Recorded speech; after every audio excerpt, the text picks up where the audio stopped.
বাজারে আমরা সবাই উপনীত হয়েছি সান্ধ্যকালীন পথসভাকে কেন্দ্র করে। আশ্চর্যের বিষয়, আমার পূর্ববর্তী বক্তা যে কথাটি বলল একদম শুরুতেই, সেই বিষয়টি দেখে আমিও কিছুটা হতবাক হয়ে গেছিলাম। আমি একবারের জন্য ভেবেছিলাম, যদিও এর আগে আমার এখানে কোনোদিনও হয়তো আসার সৌভাগ্য আমার হয়নি কোনো রাজনৈতিক কর্মসূচিতে, লোকসভা নির্বাচন এবং সেই লোকসভা নির্বাচনে দাঁড়িয়ে ভারতবর্ষের প্রত্যেকটা লোকসভার মতো আমাদের লোকসভাতেও বিভিন্ন রাজনৈতিক দলের পক্ষ থেকে রাজনৈতিক কর্মসূচি অংশ হিসাবে এখানে আমরা পথসভায় অংশগ্রহণ করেছি।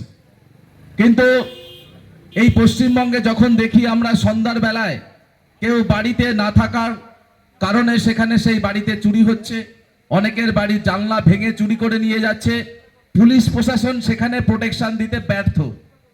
তার কারণ আজকে এখানে এসে বুঝতে পারলাম যে থানার 70% 80% কার্যকর্তাদেরকে এই রকম জায়গাগুলোতে প্রোটেকশন দেওয়ার জন্য রেখে দেওয়া হয়েছে। এটা গণতন্ত্রের ক্ষেত্রে কতটা ভয়ঙ্কর ব্যাপার, কতটা লজ্জার ব্যাপার, এই জায়গায় না আসলে আমরা বুঝতে পারতাম না। সামান্য একটা পথসভা, সামান্য একটি পথসভাতে সেখানে আমাদের যা কার্যকর্তা রয়েছে তাদেরকে ব্যারিকেড করে প্রোটেকশন দিয়ে মনে হচ্ছে সুন্দরবনে আমরা গেছি, সেখানে রয়্যাল বেঙ্গল টাইগার থেকে আমাদেরকে প্রোটেকশন দেওয়া হবে, যে কোনো সময় ঝাঁপিয়ে পড়তে পারে আমাদের উপরে।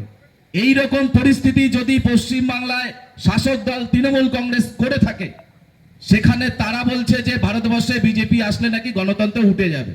কারণ গণতন্ত্রের সংজ্ঞা এদের কাছে একরকম, আমাদের কাছে আরেক রকম। যাই হোক, আজকের এই কর্মসূচিতে আমি ধন্যবাদ জানাবো, কৃতজ্ঞতা জানাবো এই মণ্ডলের সভাপতি আমাদের সকলের প্রিয় দাদা বাপ্পাদাকে। তার আমন্ত্রণে আজকে আমি এখানে উপস্থিত হয়ে আপনাদের সামনে কয়েকটি কথা বলার জন্য উপস্থিত হয়েছি। ধন্যবাদ জানাই সঞ্চালক মণ্ডলের সাধারণ সম্পাদক ভাই সুজনকে। এছাড়া আমাদের মধ্যে সদ্য উপস্থিত হলেন জেলা ভারতীয় জনতা পার্টির সাধারণ সম্পাদক মাননীয় স্বপন ঘোষ মহাশয়, তৎসহ উপস্থিত এই মণ্ডলের এই বিধানসভার কনভেনার মাননীয় আশুতোষ তরফদার, আমার আগে বক্তব্য রাখলেন মণ্ডলের প্রাক্তন সভাপতি সুভাষ দা, তৎসহ একাধিক স্তরের ভারতীয় জনতা পার্টির নেতৃত্ব রয়েছেন, আমাদের জনপ্রতিনিধি সহ।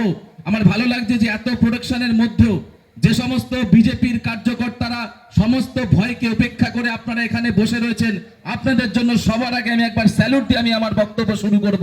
কারণ আপনারাই দেখিয়ে দিয়েছেন কিভাবে এই সমস্ত রয়্যাল বেঙ্গল টাইগার সেই শেখ সাজানো টাইগার ছিল, হয়তো এখানেও সেরকম কোনো টাইগার আছে যার ভয়ে কেউ এখানে আসেন না, তারপরেও আপনারা এসেছেন। আপনাদেরকে আমি স্যালুট জানিয়ে গুটি কয়েক কথা বলে আমার বক্তব্য আমি এখানে দীর্ঘায়িত করব না। বন্ধুগণ, লোকসভা নির্বাচন, পঞ্চায়েত নির্বাচনে আমরা দেখেছি সারা নদিয়া জেলায় পঞ্চায়েত নির্বাচন হয়েছে। পঞ্চায়েত নির্বাচনে ম্যাক্সিমাম জায়গাতে বিজেপির প্রার্থীরা জিতেছে, কিন্তু আমরা এখানে আসার পরে আমরা দেখলাম বিজেপি এখানে জেতেনি। কেন জেতেনি? কারণ তাদেরকে জিততে দেওয়া হয়নি। কি অপরাধ তাদের? কোনো অপরাধ নেই। তারা লাগাতার লড়াই করছে তৃণমূলের বিপক্ষে, তৃণমূলের অন্যায়ের বিপক্ষে, তাদের বিরুদ্ধে লড়াই করছে, কিন্তু ভোটের সময় তাদেরকে ভোট করতে দেওয়া হয়নি, তাদেরকে নির্বাচনে কাউন্টিং এর দিন কাউন্টিং করতে দেওয়া হয়নি। কি পরিমাণ অত্যাচার আমরা জানি, আমরা শুনেছি, আজকে বুঝতে পারলাম এখানে।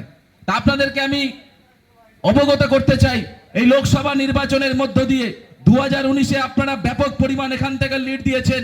আমি বিশ্বাস করি যেখানে যত তৃণমূল কংগ্রেসের নেতারা দাদাগিরি যত বেশি করবেন, সেখানে তার এলাকায় তৃণমূল কংগ্রেস তত বেশি ব্যবধানে হারবেন। নির্বাচনগুলোতে পরিষ্কার হয়ে যাবে, দেখে নেবেন আপনারা, এখানে দেখে নেবেন। এই পঞ্চায়েত থেকে বিজেপি ব্যাপক পরিমাণ লিড পাবে। তার কারণ এই আমাদেরকে প্রোটেকশন দিয়ে রাখতে হচ্ছে। এখানে রাজনৈতিক কর্মী, আমরা অন্যায়ের প্রতিবাদ করব, আমরা প্রতিরোধ করব অন্যায়, সেখানে আমাদের উপরে চড়াও হওয়ার একটা মানসিকতা ভাবা যায়? এটা আজকে একটা কার্যক্রমে যদি এইরকম পরিস্থিতি হয়, ভোটের দিন কত পুলিশ লাগবে, এখানে কত পুলিশ লাগতে পারে? আপনাদেরকে অবগত করব। দেখুন, 2019-এ আপনারা ভোট দিয়েছিলেন, 2021-এ ভোট দিয়েছেন, 2024-এ আমাদেরকে ভোট দিয়ে দেখান প্রকৃত গণতন্ত্র কাকে বলে, বিজেপি দেখিয়ে দেবে। আমরা প্রকৃত গণতন্ত্র, যে গণতন্ত্রের মাধ্যমে বিরোধী রাজনৈতিক দলকে কর্মসূচি করার সুযোগ দেওয়া হবে, বিরোধী রাজনৈতিক দলকে, আমাদের দলের কর্মীদের যদি কোনো অন্যায় থাকে, অপরাধ থাকে, মাইকে তারা বক্তব্য রাখবে, তাদেরকে আমরা স্যালুট জানাবো, নিজেদের সূত্রে দেব, কিন্তু জোর করে কারোর প্রতিবাদকে আমরা কখনো বন্ধ করব না। এটা হচ্ছে ভারতীয় জনতা পার্টির গণতন্ত্র। তাই আপনাদের কাছে বলি, বাকি জায়গার থেকে আপনাদের কাছে লড়াইটা অনেক বেশি কঠিন। মনে রাখবেন, এই লড়াইটা আপনাদের পাশে আমরা সর্বদা আছি, আপনাদের পাশে আমরা সর্বদা আছি।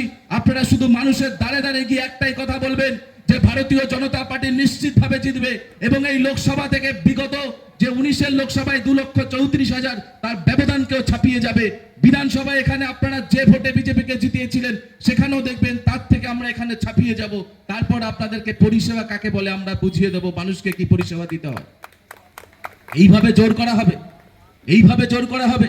আমি তো বলি যে তৃণমূলের নেতা, তোমরা যদি দম থাকে এসে বলো না মানুষের জন্য তোমরা কি করেছো। আজকে যুব সমাজের পক্ষ থেকে এখানে এসেছি, কেন কি দরকার আছে?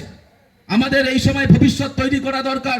আমরা আমাদের ভবিষ্যৎ নিয়ে ভাববো, সেখানে দাঁড়িয়ে আমাদের